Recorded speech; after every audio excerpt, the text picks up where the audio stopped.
Rajshahi medical college হাসপাতালে ওয়ার্ডের সামনে নোটিশ বোর্ডে সরবরাহকৃত ওষুধের তালিকা থাকার কথা। এখন বোর্ড থাকলেও কোনোখানেই তালিকা নেই, কারণ হাসপাতাল থেকে কোনো ওষুধই সরবরাহ নেই। শুধু ওষুধই নয়, অপারেশনের জন্য জরুরি ব্যান্ডেজ, গজ, এমনকি তুলা সরবরাহও বন্ধ। ওষুধ সরবরাহ বন্ধ থাকায় বিপাকে পড়েছে রোগীরা। বিশেষ করে স্বল্প আয়ের রোগীদের অবস্থা বেশি খারাপ।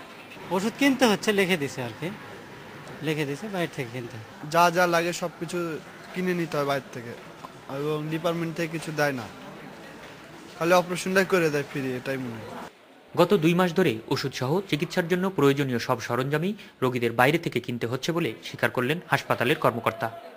নিয়ম মোতাবেক চললে মাস 2 মাস ডিসেম্বর জানুয়ারির মধ্যে আমরা ওষুধপত্র পেয়ে যাওয়ার কথা, সব কিছু আর কি। কিন্তু এখানে আইনি জটিলতার কারণে, কোর্ট থেকে নিষেধাজ্ঞা দেওয়ার কারণে আমরা কিছু করা করতে পারছি না। কবে নাগাদ এই সংকটের সমাধান হবে তাও নিশ্চিত করে বলতে পারছেন না হাসপাতালের পরিচালক। আমার জন্য অসন্তোষজনক এবং বিব্রতকর। আর যারা লোকাল যারা আছে তারা তো সংক্ষুব্ধ, সবাই ক্ষুব্ধ, অবশ্যই ক্ষুব্ধ, এবং তারা যৌক্তিকভাবে ক্ষুব্ধ। হাসপাতালটিকে সেবা দেওয়ার উপযোগী রাখতে এই সংকট নিরসনের দাবি ভুক্তভোগীদের।